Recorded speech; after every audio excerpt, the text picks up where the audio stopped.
Šodien mūsu studijā ir divi pārstāvi no partijas, viens Saskaņas centrs, Armands Strasts, pēc pamatizglītības komponists un strādājis Vācijā vairākus gadus informāciju tehnoloģiju jomā, šobrīd Tehniskā universitātē, un PCTVL par cilvēktiesībām vienotam Latvijā mums pārstāv Vilnis Antonišķis, Siem Usons valdes priekšsēdētājs.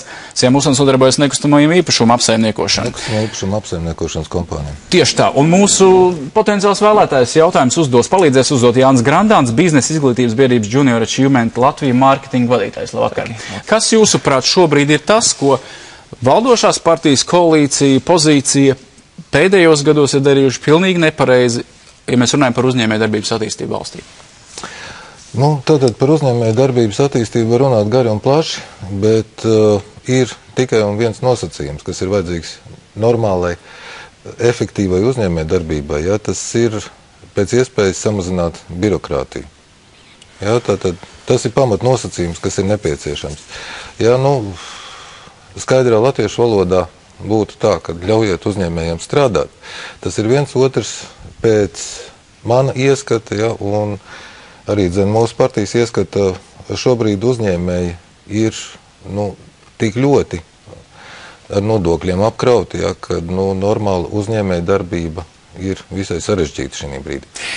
Tas ir, es nezinu, partija, kur nesaka, ka nevajag samazināt birokrātiju, ka nevajag mainīt nodokļu politiku valstī. Kas ir tas, ko jūsu partija piedāvā atšķirīgi šobrīd? Mūsu partija droši vien, ka atšķirīgi neko nepiedāvās, jo tāpēc, ka to nosaka ekonomiskā situācija valstī un reālā dzīves situācija tāda, kāda tā ir šobrīd uz ielas. Saskaņas centrs un potenciālais ekonomikas ministrs, kuriem ir iespēja arī strādāt valdībā, ko jūs piedāvājat šobrīd? Es nepiekrītu, ka ir tik vienkārši ļaujiet uzņēmējiem strādāt. Protams, tas ir pamatnosacījums, vai ne? Tas ir tas, ko atbildīga valsts katrā ziņā dara daudz vairāk nekā tikai ļauj strādāt. Viņa arī aktīvi atbalsta. Ja? Un tas ir tas, ko šī valsts nekad nav darījusi pēdējo 20 gadu laikā, aktīvi atbalstījusi uzņēmējdarbību. Un tie atbalstīšanas mehānismi, valsts atbalsta mehānismi ir ļoti daudz mūsu ekonomikas politikas vadlīnijās. Ja? Pats galvenais, protams, teiksim, divi galvenie. Viens galvenais uzdevums ir atbalstīt uzņēmēju darbību. Tas redzamākais ir caur attīstības banku, vai ne? Kas nekad nav bijusi Latvijā, vai ne? Kas ir Latvijā gan bijusi valsts banka, vai ne? Bet tā nekad nav bijusi klasiska attīstības banka. Otrais ir Hipotēka Zemes banka. Hipotēka Zemes banka. Uz tās bāzes katrā ziņā ir jāizveido reāli darbojošās un labi kapitalizēta attīstības banka. Un otrs ir, protams, ieguldot naudu izglītībā, ieguldot naudu medicīnā, ieguldot naudu sabiedriskajā infrastruktūrā. Tas viss ir atbalsts uzņēmējiem, vai ne? Tas ir tas, ko šī valsts nekad nav sapratusi un uzvēlusi to personām, individiem. Ja? Dariet paši. Bet atkal tas, ko jūs sakat, ir tas pats, ko saka visas partijas, kas nāk uz studiju, ko mēs lasam un dzirdam. Jā, tāpēc, ka viņas ir lasījušas atjaunotās Latvijas programmas. Tiešām? Jā. Un seko jūs, piemēram? Domāju, gan. Es nedaudz gribētu oponēt. Jā, viss ir taisnība, viss ir pareizi. Vienīgais tas, ka šobrīd jau, teiksim, premjerministra Dombrovska valdība hipotēku bankā jau ir atklājusi kredītlīnijas uzņēmumiem. Tas ir smieklīgi vienkārši, jo 100 miljoni, tas nav pilnīgi nekas. LDDK ir aprēķinājis jau pirms gada, kad ir vajadzīgs miljards, un tas miljards mums tiešām arī ir. Ja? Viņš stāv valsts kasē, viņš netiek izmantots. Nav neviena, kas aprunātos ar Starptautisko valodas fondu un teiktu, mums ir jāattīsta reālā ekonomika. Tas ir 1 miljards. Tas otrs miljards ir Eiropas fondi, kas var būt līdzfinansējums. Tas 3. miljards ir fondētās 2. līmeņa pensijas, un 4. miljards ir Komercbankas, kuras arī var piedalīties tajā. Ar 4 miljārdiem kapitalizējot Hipotēka Zemes banku, mēs varam dabūt ļoti jauku atbalstu reālajai ekonomikai, tas, kas Latvijai pašlaik ir vajadzīgi. Tas, ko skatītājs izlasīs arī jūs programmā, pārcelt nodokļu slogu no ražošanas rezultātu uz dabas un neražojušiem resursiem. Un tas, ko viņš jautā, dabas resursi ir mūsu izēvielas, koki, kūdra, dolomīts, grants. Kā jūs redzat ekonomikas attīstībā valsts līmenī vēlaties pacelt izēvielu cenas? Jā, mēs nevēlamies nekādā veidā pacelt izēvielu cenas. Mēs vēlamies šo teritoriju attīstīt. Ja? Tas, ko mēs redzam, ka šī teritorija 64,000 kvadrātkilometri ir neattīstīta vai maz attīstīta, vai ne? Un varbūt daži kvadrātkilometri ir tādi, kas ir attīstīti, vai ne, lielo pilsētu centrā. Bet kas to rada, to neattīstības efektu, ir tas, ka nav attīstoši nodokļi, jo ir tikai nodokļi, kas rada deformācijas. Nodokļi, kas ir uz darba, nodokļi, kas ir uz kapitāla, tie visi rada deformācijas. Vienīgais nodoklis, kas nav deformējošs, ir nodoklis uz zemi. Un uz to, ko ir radījusi Dievs, vai ne, ko ir radījusi daba, zeme, mēži, upes, viss tas, vai ne, tam ir jātiek attīstītam, vai ne, un to var attīstīt tikai ar nodokli. Šis nodoklis nav nekādā veidā deformējošs. Piekrītat? Gribēju nedaudz atgriezties pie maziem mikro uzņēmumiem.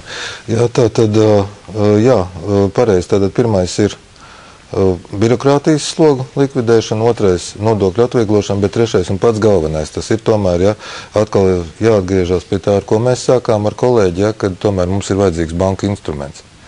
Mums ir vajadzīgi kredīti, jebkurā situācijā, jo šis mazais uzņēmums neko neizdarīs bez finansējuma. Kredīti ir vajadzīgi. Ir vajadzīgi banku kredīti, ir vajadzīgi valsts atbalsts šim, ir vajadzīgi lēti kredīti, precizēsim. Jo tāpēc, kad lēti kredīti ar valsts atbalstu, jo normāli mazajam mikro uzņēmumam neviena banka šobrīd funkcionējoša, privātā banka kredītu neizsniegs. Tieši tā. Un es domāju, ka atšķirībā no šīs valdības, kā viņi to ir izdarījusi, teiksim, iesākot ļoti jauki, vai ne, teiksim, Kampara kungam izvirzot šīs prioritātes, vai ne, kas mums ir industriālās attīstības prioritātes, bet vēlāk izrādās, ka prioritāte ir pilnīgi viss, vai ne, un tas droši vien saistās ar ļoti daudziem lobbyiem, vai ne, kas ir izlobējuši atkal, ka arī man vajadzētu, un man arī vajadzētu šo to, un tā tālāk. Un tagad nav vairāk tāda struktūra, vai ne. Mēs pasakām pilnīgi skaidri, mums ir 3 lietas, vai ne? Mums ir mežsaimniecība, kokrūpniecība, mums ir lauksaimniecība ar visām starpnozarēm, un mums ir transports un loģistika. Viss 3 lielās lietas, 3 lielie ceļi, ko mēs darām. Ja? Un tālāk ir vēl nacionālajie čempioni, bet tas ir pilnīgi citas no citām nozarēm. Bet ir 3 lielās lietas, kurās mēs kā valsts investējam. Pieņemsim, šobrīd mēs runājam par bezdarba samazināšanu valstī. Mums šobrīd ap tiem 14% ir, kā cilvēkiem jauniem, kas ir beiguši, piemēram, izglītības iestādes, mēs varam garantēt, ka viņiem ir darbs. Jā, es gan domāju, ka šis divciparu bezdarbs, vai ne, kas ir šeit bijis, tās ir tieši sekas tam, tādai valdības absolūtai neprofesionalitātei, jo mums kā mazai un fleksibilai ekonomikai ir tieši visas iespējas tās krīzes pārdzīvot vieglāk nekā citiem, vai ne. Es ceru, ka tā nākamā krīze, kas tagad, ko daudz pareģo, vai ne, ka mēs viņu gudri menedžēsim un pārdzīvosim vieglāk kā valstis, kas ir lielas, kas nevar tik ātri mainīties. Un tādēļ es domāju, tas katastrofālais bezdarbs, tā katastrofālā depopulācija, kas ir jābūt attīstības programmai, kas viņu tieši otrādi, kas viņu apvērš, un nevis tā kā pašlaik valsts plāno savā 2030 projektā, kad šī depopulācija turpināsies līdz 30. gadam. Tas nekad nedrīkst notikt. Tā valsts ir nekonkurētspējīga, un viņa arī ir dzīvot nespējīga. Ko jūs partija piedāvā? Mūsu partija ir izveidojusi kopā ar labākajiem ekspertiem, progresīvu kreizi domājušiem ekspertiem pasaulē, attīstības programmu, kas sauc Atjaunotā Latvija. Mēs tālāk detalizēti izstrādājam nākamās programmas. Mums jau ir ilgspējīgas enerģētikas programma plāns, kas ir internetā atrodams. Par bezdarbu. Un par bezdarbu tas rada 32,000 darbviešu katru gadu, 10 gadu laikā. Tas ir tas, kas to dara. Tā ir tikai viena neliela programma ar 1 miljārdu investīciju 10 gadu laikā un tā tālāk.